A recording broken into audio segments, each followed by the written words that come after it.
तो घटना चक्र की पूर्वालोकन सीरीज जो चल रही है उसमें आपका स्वागत है पुनः एक बार। और जैन धर्म चल रहा था, तो जैन धर्म के हमने कल काफ़ी बहुत सारे क्वेश्चन किए। उसमें आपका जैन तीर्थंकरों के बारे में बताया, 24 तीर्थंकर हुए हैं जिसमें लास्ट महावीर हैं, ऋषभदेव के बारे में बताया। उसके बाद हमने थोड़ा सा जैन क्या होता है और भी बहुत सारी बातों पर चर्चा की। जय महावीर स्वामी जी के बारे में बताया कि उनकी जन्म कहाँ हुई, उनको गृह त्याग और क्या उनको जो ज्ञान की प्राप्ति है, तो उस संदर्भ में बात हुई थी। अब हम आगे चलते हैं और जिसमें जैन धर्म है, जैन संगीतियाँ हैं, इन चीज़ों पर चर्चा करेंगे। तो पहले कुछ क्वेश्चन देखते हैं, उसके बाद फिर आगे विस्तार से चलेंगे। जैन धर्म में पूर्ण ज्ञान के लिए क्या शब्द है? जिन, कैवल्य, रत्न या निर्वाण? देखिए 1983 का प्रश्न है, काफ़ी पुराना है। तो आप देख रहे होंगे इसमें बड़ा सिंपल सा क्वेश्चन है, एकदम सिंपल। त्रिरत्न सिद्धांत, सम्यक दर्शन, ज्ञान चरित्र धर्म में किस धर्म में है? 2004 का क्वेश्चन है। अणुव्रत सिद्धांत का प्रतिपादन किस में किया गया था? स्यादवाद सिद्धांत क्या है? तो ये प्रश्न आप देख रहे हैं बहुत सिंपल हैं। जैसे ही हम यहाँ आते हैं और अभी लेटेस्ट 2010-5 साल के बीच में प्रश्न की प्रकृति टफ हो जाती है। देखिए निम्नलिखित में कौन सिद्धांत जैन धर्म से संबंधित है? अनेकांतवाद, सर्वास्तिवाद, शून्यवाद और स्यादवाद। ये थोड़ा सा गलत लिखा हुआ है, स्यादवाद है, स्यादवाद।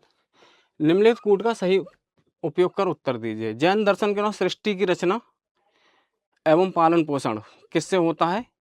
जैन दर्शन के संबंध में निम्नलिखित कथनों पर विचार करें। जैन दर्शन दो मुख्य सिद्धांतों के इर्द गिर्द घूमता है, अर्थात अनेकांतवाद और स्यादवाद। अनेकांतवाद के अनुसार प्रत्येक प्राणी में कई गुण होते हैं, वह स्थायी गुण जो किसी वस्तु की प्रकृति का निर्माण करता है गुण कहलाता है। जैन दर्शन के अनुसार तत्व के लक्षण हैं उत्पत्ति, क्षय, नित्यता। कौन सा धर्म विश्व विनाशकारी प्रलय की अवधारणा में विश्वास नहीं करता है? भारत की धार्मिक प्रथाओं के संदर्भ में स्थानकवासी संप्रदाय। केवल अब श्वेतांबर और दिगंबर से बात नहीं बनेगी, हमें और भी वो जो उप संप्रदायों का विभाजन हुआ है उसको भी क्या करना पड़ेगा, देखना पड़ेगा। देख रहे हैं 2018 में आया है। प्रारंभिक जैन साहित्य निवेश किस भाषा में लिखे गए? 2016 में आया, 6 में आया है। लिंग से कौन सा आरंभिक जैन साहित्य का भाग नहीं है?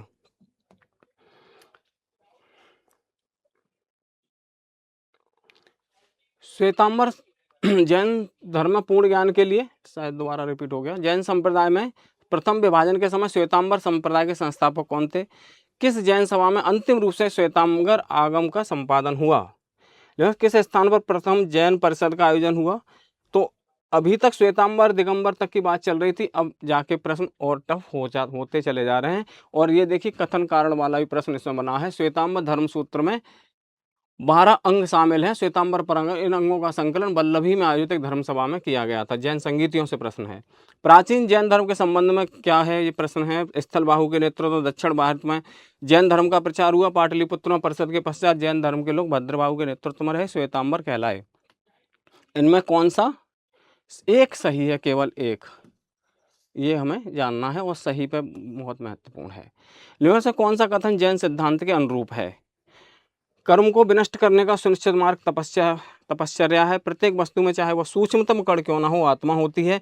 कर्म आत्मा का विनाशक है और अवश्य इसका अंत करना चाहिए। तो प्रश्न क्या है, धीरे धीरे जटिल होते जा रहे हैं और उसी हिसाब से हमको क्या है तैयारी करनी पड़ेगी। केवल घटना चक्र को प्रश्न करने से काम नहीं चलेगा, हमें और भी आगे की जानकारी की आवश्यकता पड़ेगी। और उसी चीज़ को ध्यान रखते हुए इस पूर्वावलोकन सीरीज को विस्तार से समझाया जा रहा है इसके अंदर, और उस टॉपिक को पूर्ण क्लियर करने का प्रयास किया जा रहा है, जिससे कि कोई भी क्वेश्चन अगर आ जाए तो वह उसके दायरे में ही रहे। थोड़ा सा इसमें पॉइंट ज़्यादा हो जाएंगे, थोड़ा सा लेक्चर क्लास बड़ी हो सकती हैं, बस इतना सा अंतर रहेगा। लेकिन आपका पूरा जो भी टॉपिक क्लियर होगा वो पूरा का पूरा क्लियर हो जाएगा, कहीं से आपको पढ़ने की शायद आवश्यकता न रहे। बस रिवीजन अवश्य करते रहिएगा। तो महावीर से संबंधित कुछ तथ्य यहाँ मैंने लिखे हुए हैं। जैसे उनका 30 वर्ष की आयु में गृह त्याग हुआ था, उनके भाई नंदीवर्धन की आज्ञा से ही हुआ था। 30 वर्ष की आयु में वस्त्र, उन्होंने 13 महीने बाद वस्त्रगांव का त्याग कर दिया था। ज्ञान की प्राप्ति कहाँ हुई थी? जरंबिक ग्राम है, इसको जमुई बिहार में है आज की डेट में यह स्थान। और रिज्जुपालिका यानी बराकर नदी के किनारे साल वृक्ष के नीचे, ध्यान रखिएगा ये साल का वृक्ष है, और गौतम बुद्ध को पीपल के वृक्ष के नीचे ज्ञान प्राप्त हुआ था। कठिन तपस्या, जो महावीर स्वामी ने जो कठिन तपस्या की थी, आप जानते हैं कठोर काया क्लेश जैन धर्म में दिया गया है। मध्यम मार्ग बौद्ध धर्म का है और कठोर काया क्लेश जो है वो जैन धर्म से संबंधित है। तो कल्पसूत्र की रचना किसने की है? भद्रबाहु ने। मैं जैन साहित्य लिखाऊंगा आपको। आचारांग सूत्र में और कल्पसूत्र में इनकी इस कठोर तपस्या का उल्लेख मिलता है, और इनकी कठोर तपस्या के कारण ही इनको हाथियों में ऐरावत, नदियों में गंगा, और पक्षियों में गरुड़, और मृगों में सिंह कहा गया है। एक महत्वपूर्ण प्रश्न यहाँ से बनने की संभावना है। हाथियों में ऐरावत, मृगों में सिंह, और नदियों में गंगा, पक्षियों में गरुड़, क्योंकि गौतम बुद्ध ने भी तपस्या की है, और गौतम बुद्ध में जो मार विजय है वह भी एक कठोर तपस्या का ही उदाहरण है। तो इस प्रश्न यहाँ से बन सकता है। तो जब इनको ज्ञान प्राप्त हो जाता है तो इनकी कुछ उनको उपाधियां मिलती हैं। इससे वर्धमान नाम था इनके बचपन का, आप पहले से जान रहे हैं। तो उसके बाद इनको केवलिन, जिसको केवलिन का मतलब जिसको कैवल्य की प्राप्ति हो गई, केवल सर्वोच्च ज्ञान यानी अनंत ज्ञान से युक्त, तो ये केवलिन कहलाए। जिन, जिन माने विजेता, महावीर अधिक अत्यधिक वीर शक्तिशाली, अरहत, अरहत माने योग्य। आप कोई भी फॉर्म भरते हैं तो अर्हताएं पूछी जाती हैं कि आप उस परीक्षा को देने के लिए अर्ह हैं या नहीं हैं। तो अरहत माने योग्य, और निर्ग्रंथ माने बंधन से रहित। ये बंधन से रहित हो गए, कर्म का जो बंधन था वो इनसे अलग हो गया, अरहत कहलाए। जैन धर्म में देखिए मुक्ति का मैं आपको एक बात बता दूं, मुक्ति दो प्रकार की होती है, यानी कि मुक्ति या मोक्ष, ठीक है, 2 टाइप होते हैं इसके। एक होती है सदेह और एक होती है विदेह। सदेह का मतलब होता है देह सहित, जैसे गौतम बुद्ध को हुई थी। इसका मतलब ये है कि आपको मोक्ष की प्राप्ति जीवन रहते हुए हो जाती है। और विदेह का मतलब ये होता है कि क्योंकि ये जो शरीर है वो तत्वों से बना हुआ है, इस वजह से क्या है कि जब तक आत्मा मुक्त नहीं हो जाएगी, या जैसा भी जिस धर्म ने माना हो, आत्मा ना मानी हो तो दूसरा मैटर हो सकता है। तो जब तक इस शरीर में आत्मा है, जब तक वो नहीं अलग हो जाएगी इस शरीर से, तब तक कर्म पूर्णतः अलग नहीं होंगे। जैन धर्म विदेह मुक्ति को मानता है। जो इसकी जो तपस्या का जो चरण है उसमें 14 चरण हैं, जिसमें 13वां चरण है कैवल्य, और उसको व्यक्ति को अरहत कहा जाता है, योग्य। लेकिन जब वो मरने वाला होता है एग्जैक्ट, उससे कुछ समय पहले ही क्या होता है, उसको मोक्ष की प्राप्ति होती है, मरते ही हो जाती है एक तरह से। और फिर वो दूसरे लोक में निवास करता है, मुक्त हुई आत्मा दूसरे लोक में निवास करती है, जैसे सिद्धलोक या सिद्धशीला कहा जाता है। तो विदेह मोक्ष क्या होता है, जिसमें व्यक्ति को मरने के बाद मोक्ष मिलता है, तो ये उसी पे मानते हैं। प्रथम वर्ष का प्रथम वर्षावास, प्रथम वर्षावास गौतम बुद्ध का पूछा जा चुका है, अधिक सर्वाधिक वर्षावास भी पूछे जा चुके हैं, और अंतिम भी पूछा जा चुका, तो जैन से भी पूछे जा सकते हैं, इसमें कोई नई बात नहीं है। तो प्रथम वर्षावास इन्होंने अस्तिका ग्राम में किया था, ये राजगृह के पास है।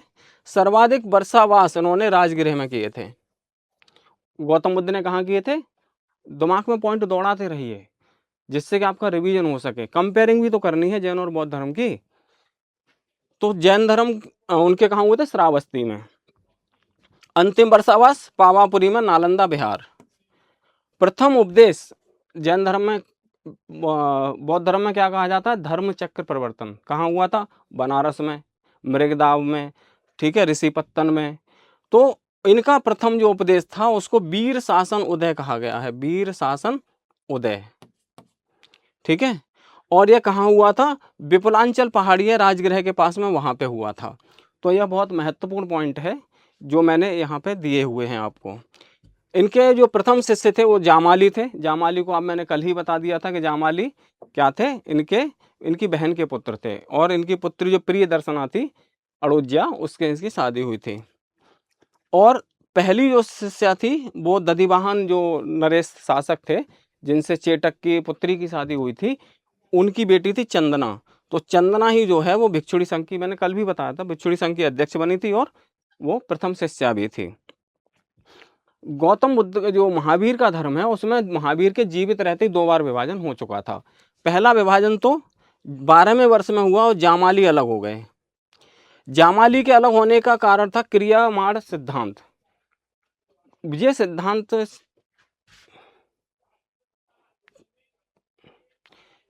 12वें वर्ष। तो जामाली जो है, जामाली अपनी पत्नी को लेकर, और पत्नी जो थी वो 1000 भिक्षुणियों को लेके, जैन जो अपने पिता हैं महावीर स्वामी, उनसे अलग हो जाती है अपने पति के साथ में। और क्या है, जामाली ने एक वाद चलाया जिसको बोलते हैं बहुरतवाद। बहुरतवाद, ठीक है। और जामाली क्रिया माण का सिद्धांत है, उसके अनुसार ये है कि महावीर का कहना है कि जैसे ही कार्य शुरू होता है तो क्या हो जाता है, वो पूर्ण माना जाए। और जामाली का यह कहना था कि जब तक कार्य पूरा ना हो जाए तब तक उसके प्रभाव न होते हैं, यानी कि उसको पूर्ण न माना जाए, क्योंकि कर्म के परमाणु उससे महावीर के अनुसार जुड़ जाते हैं। जैसे ही कार्य आरंभ होता है उस तरह के परमाणु उस व्यक्ति के जो आत्मा है उससे जुड़ जाते हैं। और उनका ये मानना नहीं था जामाली, तो इसमें विवाद हुआ, जामाली अलग हो गए, उन्होंने बहुरतवाद चलाया। 14वें वर्ष में 30 गुप्त या 30 गुप्त नाम भी मिलता है, उन्होंने महावीर से अपने आप को अलग कर लिया। आपको एक चीज और बताऊं मैं, जो आजीवक संप्रदाय के मक्खली गोसाल थे, वो भी 6 वर्ष तक महावीर के साथ रहे थे और बाद में वो महावीर से अलग हो जाते हैं। तो मक्खली गोसाल का मैं बताऊंगा आगे, क्योंकि कई क्वेश्चन मक्खली गोसाल से पूछे गए, बहुत महत्वपूर्ण हो जाता है। क्योंकि 6ठी शताब्दी ईसा पूर्व का जो काल है वह धार्मिक क्रांति का भी काल है, नगरी क्रांति का भी काल है, और भारत में बहुत सारे परिवर्तनों का समय दौर है। वो सामाजिक, आर्थिक और राजनीतिक तौर पे बहुत सारे परिवर्तन 6ठी शताब्दी ईसा पूर्व में हुए, और इतिहास में एक बहुत महत्वपूर्ण टाइम पीरियड है वो। उसके बाद जैन सिद्धांत। जैन सिद्धांत में सबसे पहला है अनीश्वरवाद। अनीश्वरवाद का मतलब ईश्वर को न मानना। तो जैन सिद्धांत यह मानता है कि जो सृष्टि है वह वास्तविक है, स्थायी है और अनादि अनंत है। यह अनंत काल से चली आ रही है और अनंत काल तक चलती रहेगी। और इसमें 2 तरह के तत्व हैं, एक है जीव और दूसरे हैं अजीव। तो ये जीव और अजीव के संयोग से एक सार्वभौमिक विधान, यूनिवर्सल रूल कह लीजिए आप इसे, उससे इसका निर्माण हुआ है। यह अनादिकाल तक चलती रहेगी, अनादिकाल से शुरू हुई है। तो इसी वजह से इसमें कोई प्रलय वाली घटना का उल्लेख आपको नहीं मिलेगा। जो महाप्रलय आई थी और सृष्टि का, जैसे सतयुग कर STD, सतयुग, त्रेता, द्वापर, वो जो युग हैं, जो प्रलय आती है, नष्ट हो जाती है, फिर सृष्टि की रचना होती है, ये सब जो सृष्टि के विनाश और नवीनता की, वो इसमें बात नहीं मिलेगी। बस इसमें 2 अवस्थाएं चलती है, मैंने आपको पहले बताया था, उत्सर्पणी और अवसर्पणी की अवस्था चलती है। एक विकास की चलती है और एक गिरावट की चलती है। इसमें 24 तीर्थंकर, 12 चक्रवर्ती राजा, 9 आपके क्या बोलते हैं उन्हें, नारायण, 9 प्रति नारायण, और इस तरह के कुछ सलाहकार पुरुष होते हैं। यह एक बहुत महत्वपूर्ण सिद्धांत है, अनेकांतवाद, वास्तविकता की बहुलता, बहुत लिबरल सिद्धांत है। इस सिद्धांत को समझने के लिए आप समझ लीजिए कि एक हाथी है और वही वो 4 अंधे हैं जो उसके हाथी के अलग अलग अंगों को छू के ये कह रहे हैं कि हाथी ऐसा होता है। पूंछ छू के कहता है झाड़ू जैसा होता है, जो उसका पैर पकड़ता है वो खंबे जैसा बताता है, और जो सूंड पकड़ लेता है वह मोटा सांप जैसा, अजगर जैसा बता रहा है। तो आप इस चीज को, वो कहते हैं कि सत्य वास्तव में ऐसा ही विशाल होता है। उसके क्या है, सभी, किसी वस्तु के सभी बहुत गुणों से युक्त होती है कोई वस्तु, और उसके गुणों को पूर्णता में जानना संभव नहीं होता है। ठीक है, यही अनेकांतवाद है, यानी अनेक उसके सत्य के वो रूप होते हैं, और देखने का नजरिया भी अलग अलग, एक वस्तु को देखने का नजरिया हर व्यक्ति का अलग अलग होता है बहुत हद तक। तो इस वजह से अनेकांतवाद किसकी मुख्य विशेषता है, जैन धर्म की। स्यादवाद, स्याद माने शायद, यह ज्ञान की सापेक्षता है, क्योंकि वस्तु में बहुत सारे गुण होते हैं, तो और उनको जानना इतना आसान नहीं है, बहुत सारे हैं, असंख्य गुणों का उल्लेख करते हैं वो, तो जानना संभव नहीं है। तो हम किसी के बारे में निर्णय पूर्ण रूप से नहीं कह सकते कि यही सत्य है। हो सकता है कि हम उसके 10 गुणों को जानने के बाद व्याख्या कर रहे हो, 12, 20, 25, 50 गुण भी रह गए हों। तो इस वजह से क्या है, शायद शब्द का प्रयोग किया जाना चाहिए अपने किसी भी निर्णय से पहले। तो ये वास्तविकता की बहुलता है, और इसी से शायद शब्द से बना स्यादवाद। तो स्यादवाद, और फिर सप्तभंगी नय, ये नए शब्द जो है वो बहुत महत्वपूर्ण है। उनका यह कहना है कि सत्य को पूर्णता में नहीं जाना सकता है, या किसी वस्तु के या किसी स्थिति के बारे में पूर्णता में जानना संभव नहीं है। तो अल्प ज्ञान यानी सीमित ज्ञान के आधार पर लिया गया जो निर्णय होता है उसको न्याय कहा जाता है। यह एक बहुत अच्छी अवधारणा है। इससे क्या हो जाता है, जैसे हमारे यहाँ जो आप हिंदू धर्म में देखेंगे कि बहुत सारे देवी देवता हैं, तो भाई सही है, कोई भी किसी को वो सत्य दूसरा दिखाई दे रहा है, किसी को दूसरा दिखाई दे रहा है, तो हो सत्य तो एक ही हो सकता है पूरे। तो उसमें आपके अलग अलग मान्यताओं के अनुसार अलग अलग भी हो सकता है। सीमित आंशिक ज्ञान के आधार पर लिया गया निर्णय न्याय कहलाता है। इसीलिए न्यायवाद, सप्तभंगी न्यायवाद, स्यादवाद, अनेकांतवाद, ये सब किसके सिद्धांत है? जैन धर्म के। और सप्त 7 स्थितियां बनती हैं। 7 का मतलब शायद वस्तु है, शायद नहीं है, शायद है भी और नहीं भी है। इस तरह की 7 स्थितियां बनने के कारण इसको सप्तभंगी न्याय सिद्धांत कहा जाता है।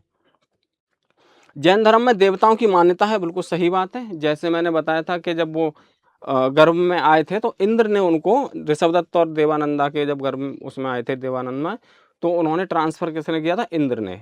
तो इंद्र इंद्राणी इनके होते हैं। और भी बहुत सारे कई देवी देवताओं की मान्यता है, लेकिन ये सब जो तीर्थंकरों के नीचे आते हैं, जिनके नीचे आते हैं। लेकिन देवताओं की मान्यता है। वेदों को अपौरुषेय नहीं मानते। पौरुषेय का मतलब पुरुष द्वारा किया गया, और वेदों को क्या माना जाता? अपौरुषेय। पुरुष द्वारा किया गया पौरुषेय। पुरुष के प्रताप से, बल से, ज्ञान से, बुद्धि से, जिससे भी किया गया हो वो हो गया आपका पौरुषेय। तो पौरुषेय का मतलब होता है पुरुष द्वारा किया गया। अपौरुषेय का मतलब जो पुरुषों द्वारा नहीं यानी देवताओं द्वारा है। तो वेदों को क्या माना जाता है? अपौरुषेय माना जाता है। और इनका मानना है, और बौद्ध जैन धर्म का भी यह मानना, बौद्ध धर्म का भी यह मानना है कि वेद जो है अपौरुषेय नहीं है। उनकी रचना ब्राह्मणों द्वारा ही की गई है, किसी ईश्वर द्वारा नहीं की गई है। तो ये महत्वपूर्ण पॉइंट है। तो जैन धर्म के जो सृष्टि संबंधी विचार हैं और अनीश्वरवाद और ये सब हैं, उसके बाद एक चीज है, उनका दर्शन क्या है। उनका अनुसार ये है कि द्रव्य 6 हैं। 6 कौन से हैं? टोटल एक जीव है, और बाकी जो 5 हैं ये धर्म, अधर्म, आकाश, काल और पुद्गल, ये अजीव के अंतर्गत आते हैं। ये यहाँ से लेके 2 से लेके 6 तक क्या है? पुद्गल के तहत, वो किसके? अजीव के अंतर्गत आते हैं। तो जीव क्या है? आत्मा को ये मानते हैं। और जो सूक्ष्मतम कण होता है धरती, मतलब इस सब चीज़ों में आत्मा मानते हैं। ठीक है, नदी, नाले, पर्वत, पहाड़, झरने, सब चीज़ों में आत्मा मानते हैं। उसका जो सूक्ष्मतम कण होता है उसमें आत्मा निवास करती है, अणु जिसको कहा गया है। तो जीव के क्या गुण हैं? यह आत्मा की तरह ही होता है, और यह इसका सचेतन है। आत्मा का स्वरूप जो है वो निश्चित नहीं है। वो जिस शरीर में जाती है उसी के रूप की, हाथी जैसी हाथी के आकार की आत्मा हो जाती है, चींटी जैसी जब चींटी के शरीर में जाती है तो चींटी जैसी आत्मा हो जाती है, उसका रूप धारण कर लेती है। यानी कि आत्मा का अपना कोई रूप नहीं है, वो जिस शरीर में प्रवेश करती है उसी रूप को धारण कर लेती है। उसके गुण क्या हैं जीव के? चैतन्य है, सुखपूर्ण है और ऊर्जावान है। जैसे सच्चिदानंद कहा जाता ना, उसी तरह का है। सत्य, चित्त और आनंद से भरपूर है आत्मा, यानी जीव। और अजीब में क्या है? अजीब अचेतन है, ज्ञान रहित है और जड़ रूप है। तो जीव और अजीव के सार्वभौमिक विधान के द्वारा प्रकृति का निर्माण होता है, सृष्टि का निर्माण हुआ है। तो ये है। अब जो आते हैं, धर्म गति का सूचक है, धर्म गति का है। अधर्म अगति का है। यानी कि जैव जितने भी ये पदार्थ द्रव्य हैं उनमें जो गति का मूल कारण है वो धर्म है।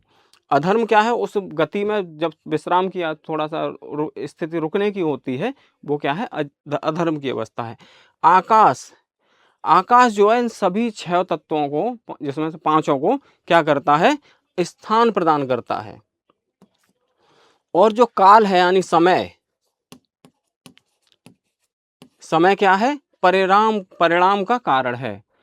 यानी अगर कोई कर्म किया गया, कोई भी घटना हुई, तो उसके पीछे कोई ना कोई कारण होगा। तो वो कारण को काल ही जो है अपने साथ में स्थापित रखता है, और उसकी वजह से क्या होता है? वो कार्य होता है, आगे वाले समय में दिखाई देता है। तो उस परिणाम को, जो कर्म के द्वारा जो परिणाम पैदा हुआ, उसको धारण करने का काम क्या करता है? समय करता है। कोई भी घटना हुई 10-20 साल पहले हुई, उसका परिणाम आ जाया तो उसको धारण करने वाला कौन है उस परिणाम को? वो कर्म है, वो सॉरी काल है। ठीक है? तो इस तरह से काफ़ी डीप फिलॉसफी है इसकी। तो जीव अजीव के संयोग से क्या हुआ आपके आत्मा जो है वो बंधन युक्त हो जाएगी। और यही क्या है मूल कारण है। हमें पहले कर्म को और जानना पड़ेगा। कर्म को यहाँ पे कोई अदृश्य चीज नहीं माना गया है, एक तरह से उनको भौतिक पदार्थ माना गया है और जो वायुमंडल में निरंतर तैरते रहते हैं। कर्म क्या है? वैसे भौतिक पदार्थ हैं जो स्वतंत्र रूप से आकाश में तैरते रहते हैं। कर्म 8 प्रकार के होते हैं, इससे ज़्यादा वो करने की ज़रूरत नहीं, बस इतना याद रखना है कि कितने प्रकार के कर्म की चर्चा की गई है। एक उस तरह के जो मोहिनी मोह लेते हैं, ज्ञान को आवरण कर लेते हैं, दर्शन देखने की शक्ति या दर्शन दर्शन मतलब बड़ा शब्द है, एक केवल देखने से नहीं है, उसको ढक लेते हैं। वेदना है, नाम कर्म, अंतराय, गोत्र कर्म और आयुष कर्म। तो 8 प्रकार के कर्मों की बात की गई है और इनकी उत्पत्ति होने का जो ये कण है, जो भौतिक पदार्थ, इनकी उत्पत्ति होने के कारण क्या है? हमारी इच्छाएं, अभिलाषाएं, लालसाएं, तृष्णा, मोह, भ्रम, द्वेष, इच्छा, द्वेष, भ्रम, तृष्णा, वासना आदि ये कसाय हैं, यानी बुरी प्रवृत्तियां हैं। तो इनके कारण ये कण क्या है उत्पन्न होते हैं और आत्मा को क्या कर लेते हैं? घेर लेते हैं। उसका आत्मा इनसे संपृक्त हो जाती है, जुड़ जाती है। तो उसका आत्मा का स्वरूप भी रंग भी बदल जाता है। रंग का है कानी धूपीसला, काला, नीला, कानी, धूसर, पीला और सफेद। काला, नीला, धूसर, पीला, सफेद। काला रंग हो जाता है आत्मा का, इसको लेस्य कहा गया है। नीला, धूसर, पीला, सफेद। तो जिसकी आत्मा बुरे कर्मों से फंसी हुई है, जो बहुत, जैसे महावीर ने 3 प्रकार के लोग बताए हैं, अव्रति, व्रति और सर्वव्रति, अणुव्रति। तो जो अव्रति हैं, जो पाप कर्म करते हैं, लूट, डकैती, चोर, भ्रष्टाचार, ये सब, तो उनकी आत्मा किस तरह की हो जाती है? काली हो जाती है। और जब वो त्रिरत्न का पालन करता जाता है और मोक्ष की प्राप्ति में पहुंच जाता है, वो सफेद हो जाती है।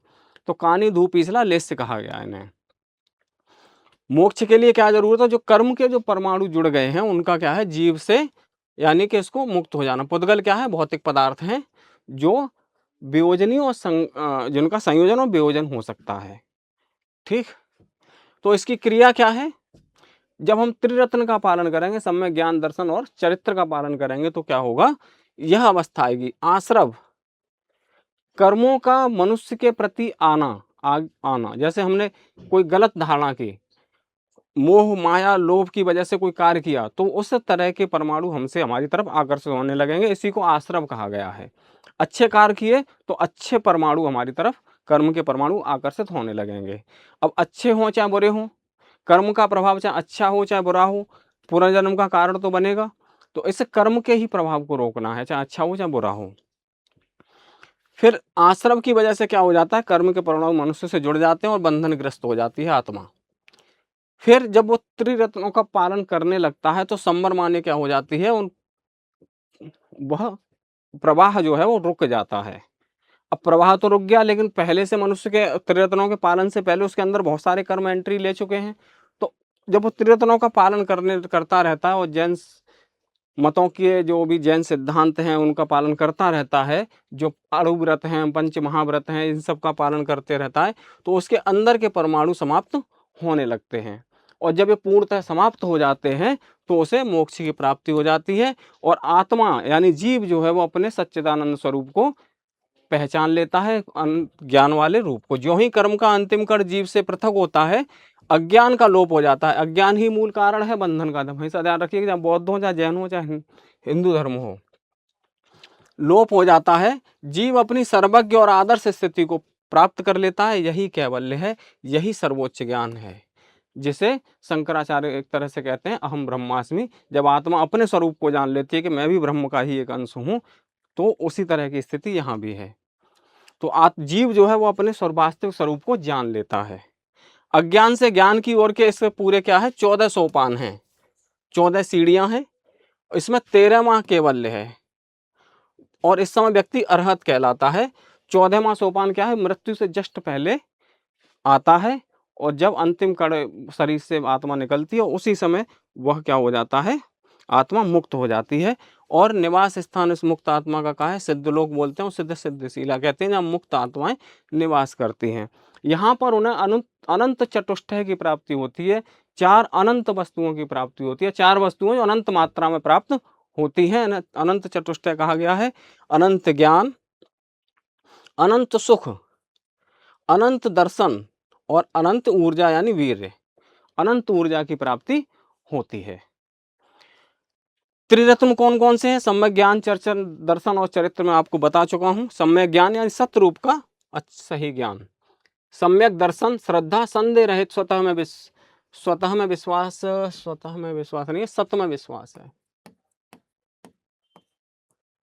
सत्य में विश्वास, मोह माया से दूर रहना। सम्यक चरित्र, चरित्र पर जैन धर्म में बहुत बल दिया गया है, सबसे ज्यादा बल चरित्र में ही दिया गया है। वास्तव में जो भी धार्मिक चिंतक हैं या जो धर्म बने हैं उनमें मानवीय आचरण पर सबसे ज्यादा बल दिया गया है।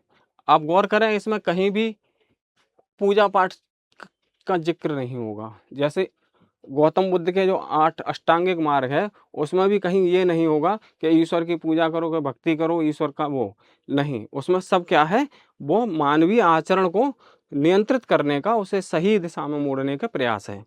ऐसे ही इनका है, सत्य बोलना चाहिए, अहिंसा, हिंसा नहीं करनी चाहिए, अस्ते चोरी न करें, अपरिग्रह वस्तुओं का अधिक संग्रह न करें और ब्रह्मचर्य का पालन करें। यह जो 5वां है ये महावीर जोड़ा गया था, महावीर ने जोड़ा था इसको। इससे पहले चातुर्याम शिक्षा थी जो पार्श्वनाथ की थी। जैन धर्म में 6 व्यवसायों का उल्लेख है। 6 व्यवसायों में वो असी और मसी, असी माने प्रशासन, कृषि, विद्या, लेखन, वाणिज्य और शिल्प। तो इसमें 2 व्यवसायों की वो मना करते हैं, कृषि और प्रशासन। इन दोनों में ही जीव हत्या होने की संभावना सबसे ज्यादा होती है।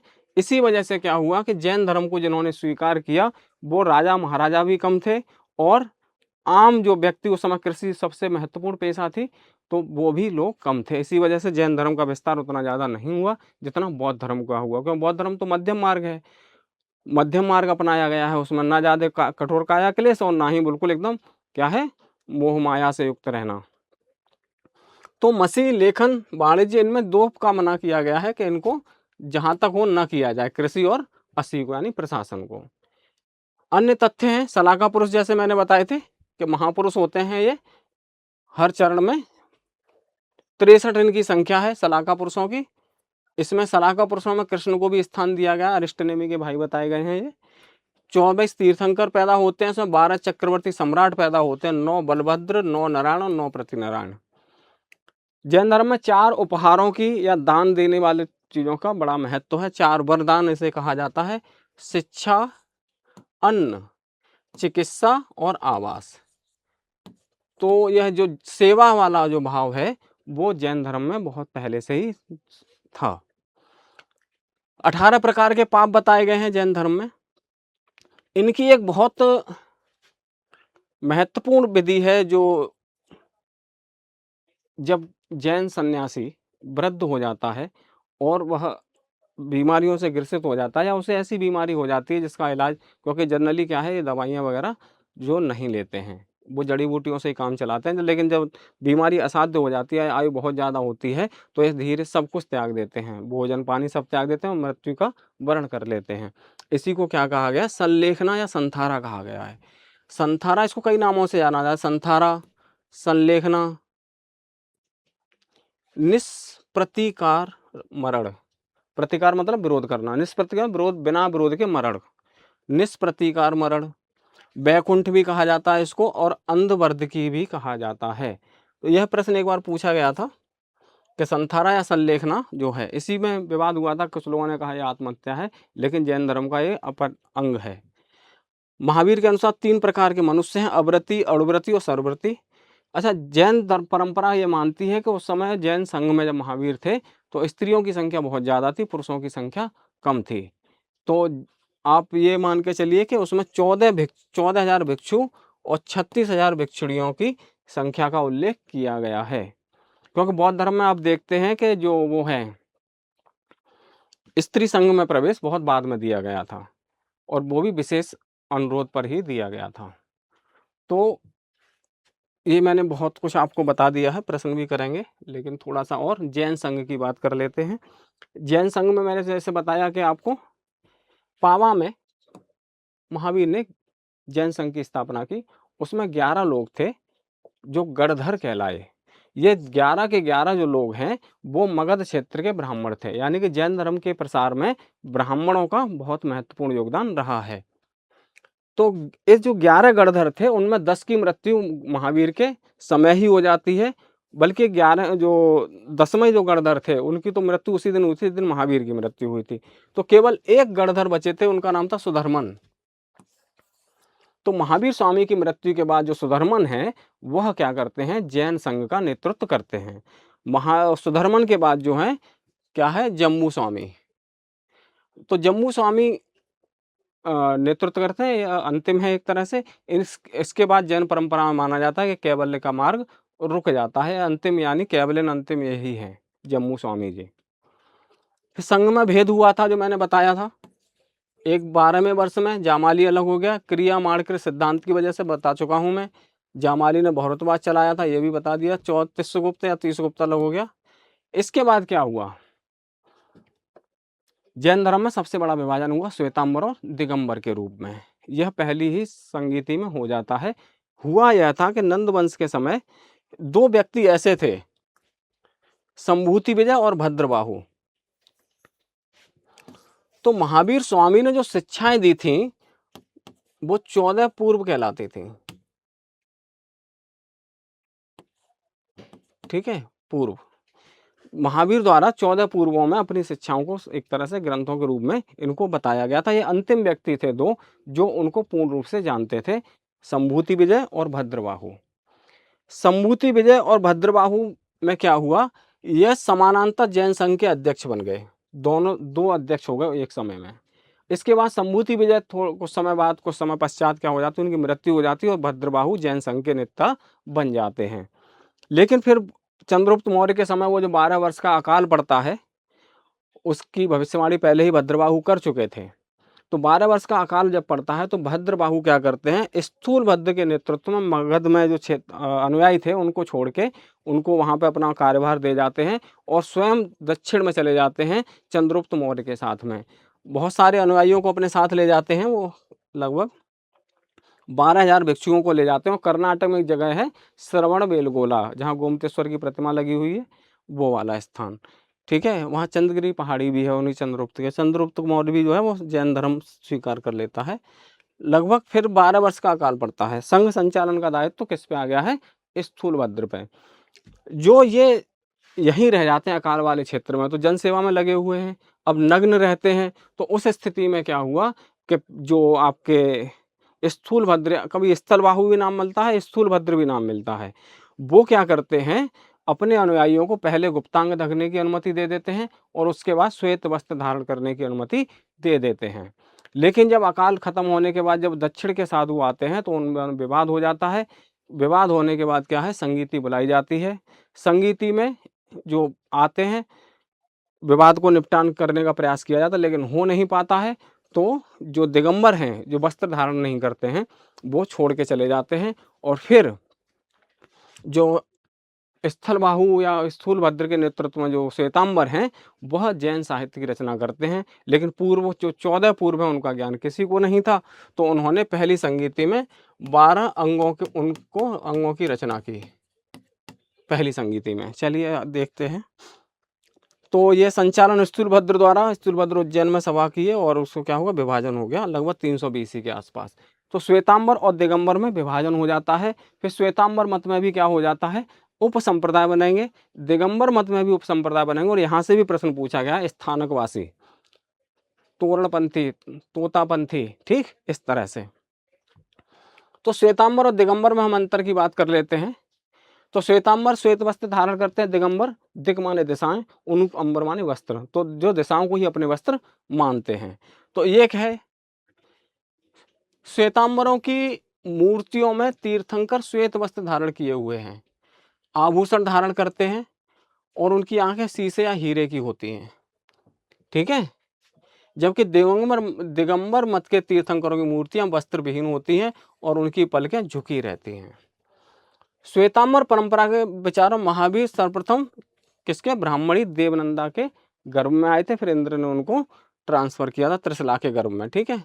और उनका मानना भी है कि महावीर वैवाहिक थे और उनके अड़ोज्या नामक पुत्री भी थी।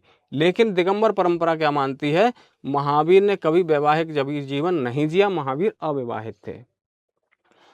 उसके बाद श्वेतांबर जो है, जो आगम साहित्य है, जो 14 पूर्व तो किसी को ज्ञात नहीं थे, तो जो 12 अंग, 12 उपांग, 10 प्रकीर्ण, 6 छंद सूत्र, 4 मूल सूत्र और 2 और भी हैं कुछ, वो ये कुल मिला के 46 हैं। तो 46 ग्रंथ जो हैं वो श्वेतांबर परंपरा में ही लिखे गए थे और इन्होंने दिगंबरों ने उनको स्वीकार नहीं किया। इसमें भी एक 12वां जो अंग है, वो उसका नाम है, देख के बताता हूँ थोड़ी देर में, तो वो उनको भी पता नहीं है, एक अंग है। तो ये इस पूरे साहित्य को दिगंबर जो है मान्यता नहीं देते हैं। और फिर दिगंबर को के अन्य ग्रंथ लिखे गए, जिसमें भद्रबाहु का कल्पसूत्र बहुत ज़्यादा महत्वपूर्ण है, क्योंकि भद्रबाहु ही वह व्यक्ति थे जिनको 14 पूर्वों का ज्ञान था। तो फिर उनका संस्कृत में लिखा, ये अर्धमागधी में लिखे गए हैं। स्त्रियों के कैवल्य की अवधारणी मानी गई हैं। और श्वेतांबरों में जो क्या 19वें तीर्थंकर जो मल्लीनाथ है, उनको तो स्त्री ही माना जाता है। जबकि दिगंबरों का मानना क्या है कि स्त्री कैवल्य की अधिकारिणी नहीं है और मल्लीनाथ पुरुष थे, ठीक है, लेकिन नहीं है। स्त्री तीर्थंकर तभी बन सकती है जब वह पुनः जन्म ले और पुरुष का जन्म ले। बात तो वही है। इनका कहना यह है दिगंबरों का कि स्त्री जो है वो मोक्ष की तीर्थंकर बनने की अधिकारिणी नहीं है। अगर वो नेक्स्ट जन्म में पुरुष का जन्म ले ले तो वो अधिकारिणी हो जाती है। बात तो वही हुई, नया जन्म तो पुरुष का ही हुआ ना उसका।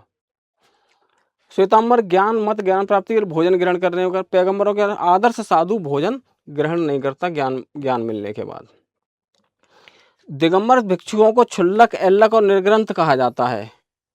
उनको यति साधु ऐसा कुछ कहा जाता है। साधु आचार्य कहलाते हैं, यति संवेगी कहलाते हैं, मुनि कहलाते हैं, यति भी कहलाते हैं। ये मति लिखा हुआ है, इसको यति लिख ले, यति साधु संवेगी कहा जाता है, ठीक है। प्रारंभ में मगध श्वेतांबरों का केंद्र था, ये बात सही है, उत्तर भारत में थे। दक्षिण भारत दिगंबरों का केंद्र बन गया था, क्योंकि वहीं पे श्रवण बेलगोला में वो रहते, ठीक है। उसके बाद श्वेतांबर और दिगंबरों के क्या है, उप संप्रदाय भी बन गए। जैसे पुजेरा, डेरावासी और चैत्यवासी, ये मूर्ति पूजा में विश्वास करते हैं। श्वेतांबरों के श्वेत वस्त्र धारण, ये पूछा गया स्थानकवासी, स्थान पर रहने वाले, ठीक। ढूंढिया, इनको ढूंढिया भी कहा जाता है, स्थानकवासी, या बिस्तोला भी या साधु मार्गी भी कहा जाता है। ये मूर्ति पूजा नहीं करते, जैन आगम ग्रंथों को ही मान्यता देते हैं, मूर्ति पूजा में। फिर एक तेरापंथी भी है इनका, तो ये श्वेतांबर उप संप्रदाय है। फिर दिगंबर है, इसको याद करना आसान हो जाएगा। 13 तोता 20 तारण पर गुमान करता है। इसको तेरापंथी, तोतापंथी, 20पंथी, तारणपंथी और गुमानपंथी, तो एक कोड आप बना सकते हैं। 13 तोता 20 तारण पर गुमान करता है, तो दिगंबर के आपको याद हो जाएंगे। तो बाकी जो और एक आध और होगा छोटा मोटा, लेकिन श्वेतांबर के आपको याद भी करने हैं थोड़े से। पुजेरा है, डेरावासी है, लेकिन दिगंबर के याद हो जाएंगे। तोतापंथी, तेरापंथी, 20पंथी, तारणपंथी। ये इनमें एक यापनी संप्रदाय भी क्वेश्चन में पूछा गया है। तो यापनी संप्रदाय के बारे में आपको बता दें, 148 AD में श्री कलश, क्योंकि पूछा जा चुका है तो अब इसके संस्थापक भी पूछ सकते हैं। श्री कलश द्वारा कल्याणगढ़ हैदराबाद के पास में इसका स्थापित था। ये श्वेतांबर और दिगंबर दोनों के ही एक तरह से क्या है, मान्यता को जोड़ रहे हैं। जब ये भिक्षा मांगने जाते हैं, यानी कि समाज के अंदर जाते हैं, तो क्या करते हैं, ये गुप्तांगों को ढक लेते हैं, यानी वस्त्र पहन लेते हैं। और जब ये अपने स्थान पे आ जाते हैं, अपने जो चैत्य कह लीजिए या बिहार कह लीजिए या संघ कह लीजिए, उसमें आ जाते हैं, तो ये निर्वस्त्र रहते हैं। कदम्ब वंश के शासक, राष्ट्रकूट वंश शासकों में अभिलेखों में इनका उल्लेख मिलता है, वो उनके अनुयायी भी थे। जैसे बौद्ध धर्म में तंत्रवाद का प्रभाव पड़ा बाद में, तो जैन धर्म में भी तंत्रवाद का प्रभाव पड़ा, देवियों का महत्व बढ़ा, और फिर हर एक तीर्थंकर के साथ में एक देवी जुड़ गई, ठीक है। तो मैंने कुछ देवियों के नाम लिखे हैं, ऋषभदेव चक्रेश्वरी देवी, अरिष्टनेमी अंबिका, पार्श्वनाथ के साथ में पद्मावती और महावीर के साथ में सिंहिका और सुमतिनाथ के साथ में महाकाली। तो तंत्रवाद का प्रभाव हर धर्म में हुआ था और इसमें भी क्या है, तंत्रवाद का प्रभाव हुआ। तो उसमें चक्रेश्वरी देवी और सिंहिका पद्मावती जैसी, ये इनको देवता, शासन देवता कहा गया है। यानी शासन देवता का मतलब ये है, बाद में यह अवधारणा आई कि मनुष्य जो पुरुष है वो जितने भी कार्य करता है वो शक्ति के माध्यम से करता है। बिना शक्ति के तो कुछ कर ही नहीं सकता, कोई कुछ नहीं कर सकता। और शक्ति क्या है, स्त्री है। तो इसी वजह से शिव का जो कि अर्धनारीश्वर स्वरूप जो है वह क्या है, शक्ति का प्रतीक है। वह पार्वती का प्रतीक आप नहीं कह सकते, वो शिव की शक्ति का प्रतीक है कि शिव में जो शक्ति है वह क्या है, वह अर्धनारीश्वर स्वर में दिखाई देती है। तो तंत्रवाद की वजह से क्या हो जाता है, आपका वो हर धर्म में परिवर्तन आ जाता है, स्त्रियों का महत्व बढ़ जाता है। ठीक है, तो ये सब मैंने आपको जैन धर्म के बारे में बहुत कुछ बताया। जैन संगीतियाँ भी देख लीजिए थोड़ा सा। पहली 320 ईस्वी के आसपास हुई थी, चंद्रगुप्त मौर्य के समय हुई थी। स्थूलभद्र या स्थलबाहु इसके नेता थे। इसमें 12 अंगों का संकलन किया गया था और दृष्टिवाद है 12 अंग। अर्धमांगधी और श्वेतांबर दिगंबर विभाजन इसी में हुआ था, पहली ही संगीति में विभाजन हो गया। फिर 12वें जो अंग था उसको पूर्ण करने के लिए, उसको लिखने के लिए मथुरा में और वल्लभी में 14वीं 5वीं शताब्दी में 2 संगीतियाँ और हुई श्वेतांबरों की, लेकिन वह उस कार्य को पूर्ण नहीं कर सकी। फिर उसके बाद एक 513 ईस्वी में जाके श्रवसेन एक मैत्रक वंशी शासक हैं और देवर्षि क्षमा श्रवण के समय इसके अध्यक्ष थे। और उन्होंने क्या किया, पूरे आगम साहित्य को संकलन किया। 12 अंग पहले ही लिखे जा सकते थे, इसको ध्यान रखिएगा। 12 अंग पहली किसमें, संगीति में लिखे जा चुके थे। अब बचे 12 उपांग। वल्लभी गुजरात में हुई थी। जैन आगम धर्म ग्रंथों का अंतिम रूप से अर्धमागधी भाषा में लिखे गए थे, ध्यान रखिएगा। संकलन और लिपिबद्ध किया गया था। तो इस तरह मैंने पूरा जैन धर्म के बारे में आपको दे दिया है। और फिर आप इनका क्या कर सकते हैं, स्क्रीनशॉट भी ले सकते हैं उस जब आप वीडियो देख रहे हों। बहुत महत्वपूर्ण जानकारी है, छोटे छोटे पॉइंटों में लिखी गई है। ये विशेष ध्यान रखिए कि नोट्स बनाते समय हमें पूरी लाइन या पूरा वाक्य का प्रयोग नहीं करना है। 1 शब्द, 2 शब्द या 4 शब्द, बस इतने ही लिखने हैं। और उसके जो आसपास जो भी डेवलपमेंट हुए हैं उनको क्या है, वो खुद मेमोराइज करना है, याद करना है, जिससे कि हम चीज़ों को अच्छी कम क्षेत्र में उनको समेट सकें। 200 पेज 300 पेज की किताब को 20 30 40 पेज तक समेट सकें और फिर उसको अपने हिसाब से उसकी व्याख्या भी कर सकें। प्रश्न का आंसर लिखने के लिए 5 या 7 पॉइंट की आवश्यकता होती है। बहुत ज़्यादा पॉइंट बनाएंगे तो भी दिक्कत है और कम बनाएंगे तब भी दिक्कत है। इतना रहे कि सुटेबल आंसर, अच्छा आंसर लिख जाए। 5 या 7 पॉइंट बहुत आवश्यक होते हैं, उतने आपको याद होने चाहिए। ठीक है, तो और इस तरह नोट्स बनाइए कि कम से कम पेजों में हों और वो याद करना आसान हो, क्योंकि बहुत ज़्यादा पेज देखने के बाद मानव स्वभाव है कि एक साथ अगर 200 पेज देख लेगा तो उसे याद करने में, उसको पढ़ने में क्या होगा, हेजिटेशन होगी, आलस्य महसूस होगा। और जब वही प्रश्न क्या है 4-5 पेज होंगे तो वो आराम से पढ़ भी लेगा और उनको वो भी कर लेगा, याद भी कर लेगा। तो अब प्रश्न देख लेते हैं। मैंने इतना सब कुछ बताया है आपको। जैन धर्म पूर्ण ज्ञान के लिए शब्द क्या है, आप इसका आंसर लगा सकते हैं, कैवल्य। त्रिरत्न सिद्धांत किससे है, जैन धर्म से है। आप विशेष ध्यान रखिएगा, बौद्ध धर्म में लिखित रूप में त्रिरत्न सिद्धांत नहीं है। बुद्धम शरणम गच्छामि, धम्मम शरणम गच्छामि, संघम शरणम गच्छामि। बौद्ध संघ में मान लिए जाते हैं कि त्रिरत्न है, लेकिन त्रिरत्न रियल में किससे जुड़े हुए हैं। तो कभी कभी ये प्रश्न पूछ लेते हैं कि बौद्ध धर्म के त्रिरत्न कौन कौन से हैं, तो उसमें ये आ जाता है, बौद्ध धर्म के त्रिरत्न धर्म, संघ और बुद्ध हैं। अणुव्रत सिद्धांत, तो जो सम्यक चरित्र में जो मैंने बताए थे, पंच महाव्रत और पंच अणुव्रत। महाव्रत किसके लिए हैं, वो जैन मुनियों के लिए हैं, जैन साधुओं के लिए हैं। और जो अणुव्रत है यानी छोटे अणुव्रत किसके लिए, वो गृहस्थों के लिए हैं। तो श्रावक श्राविका इनको बोला जाता है, मुनि और साधु। तो जो गृहस्थ हैं वो अलग हैं, उनके लिए नियमों में शिथिलता दी गई है, जिससे कि वो जैन नियमों का पालन आसानी से कर सकें। लेकिन साधुओं के लिए पवित्र जीवन और एकदम पंच महाव्रतों वाला सत्य, अहिंसा, अस्तेय, अपरिग्रह, ब्रह्मचर्य वाला पालन, इतना अहिंसा पे बहुत बल दिया गया है। स्यादवाद वो मैंने बता ही दिया आपको, जैन धर्म का है। कौन जैन सिद्धांत से संबंधित है? तो देखिए, अनेकांतवाद है, वास्तविकता की बहुलता, और स्यादवाद, ये दो हैं। बौद्ध धर्म पढ़ाया था तो मैंने बताया था शून्यवाद नागार्जुन, और सर्वास्तिवाद के राहुल भद्र हैं, और एक कश्मीर में इसका वो हुआ था, और वो जो आपका कनिष्क है वो इसी से रिलेटेड है।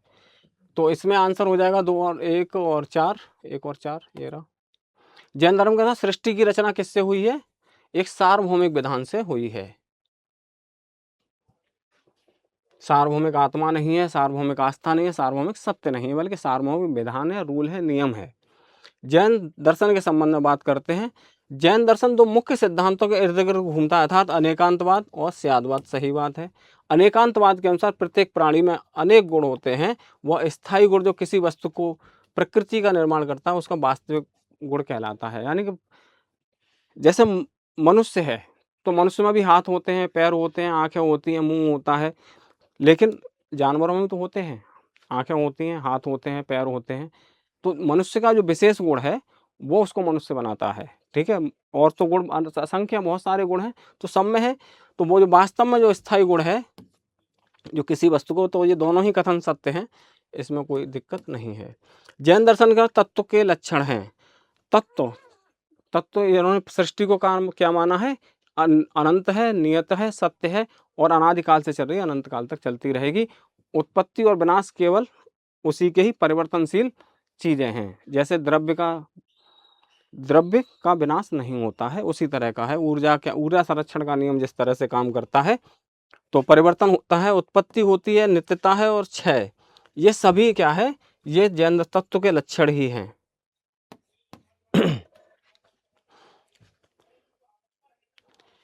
विश्व विनाशकारी प्रलय में विश्वास नहीं करते, क्योंकि सृष्टि को अनादि और अनंत मानते हैं।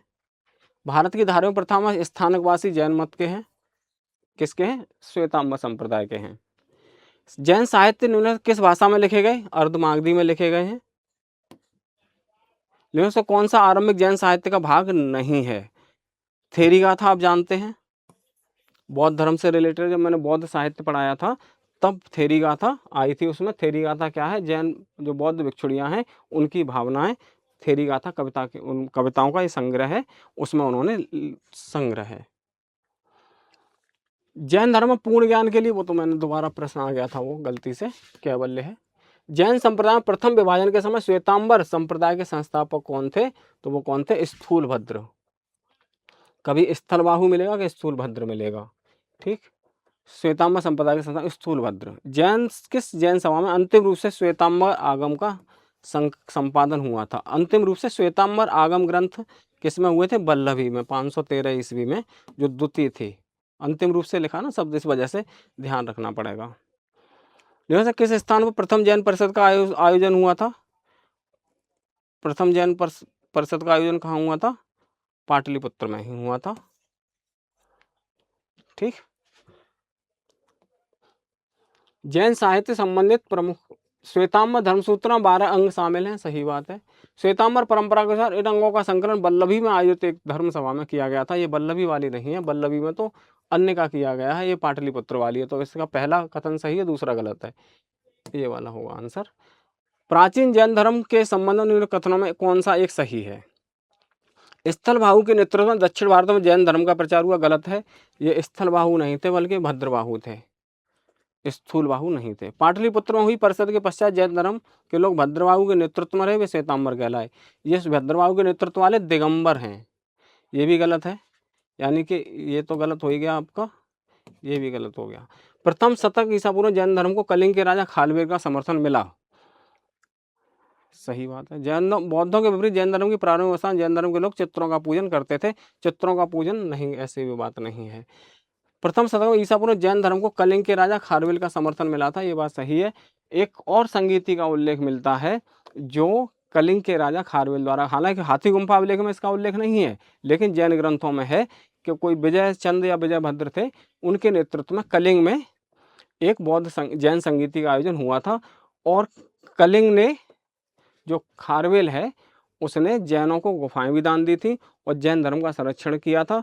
और जैन की प्रतिमाओं वाला भी एक विवाद इसमें आता है जो वहां से मगध पे आक्रमण करके जैन की प्रतिमाओं को लेके आया था।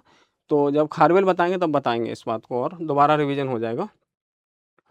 निम्न में से कौन सा कथन या जैन जैन सिद्धांत के अनुरूप है?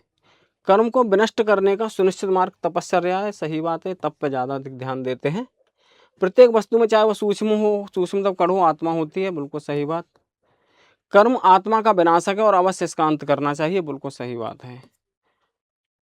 आत्मा को क्या है, यह घेर लेता है। कर्म क्या है, उसको लेस्य में जकड़ लेता है, उसका रंग बदल जाता है, वो दूषित हो जाती है, और इसीलिए कर्म का अंत होना आवश्यक है। तो इस तरह से आप देखिए, और इसमें और भी प्रश्न होंगे जो इसी तरह के होंगे, लेकिन मैंने उनको शामिल नहीं किया है। मैं उन प्रश्नों को शामिल कर रहा हूं जिससे कि उस टॉपिक का पूरा चित्र आपके सामने उभर के आ सके।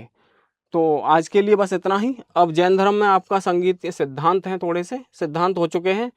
अब थोड़ा सा आपको जो मैं बताऊंगा अगली क्लास में, वो होगा जैन साहित्य। उसके बाद उसी छठी शताब्दी ईसा पूर्व में मक्खली गोसाल हैं, अजित केस कम्बलिन हैं, संजय बेठली पुत्र हैं, जो और भी संप्रदाय थे जैन और बौद्ध के अलावा, उनसे थोड़ी सी संबंधित चर्चा करेंगे और जैन और बौद्ध की तुलना करेंगे और फिर उनसे संबंधित प्रश्नों को करेंगे। तो थैंक्स फॉर वाचिंग। जुड़े रहिए घटना चक्र की पूर्वालोकन सीरीज के साथ, अपने ज्ञान को विस्तार देते रहिए और रिवीजन अवश्य करते रहिए। सफलता के लिए रिवीजन सबसे ज़्यादा जरूरी है। धन्यवाद।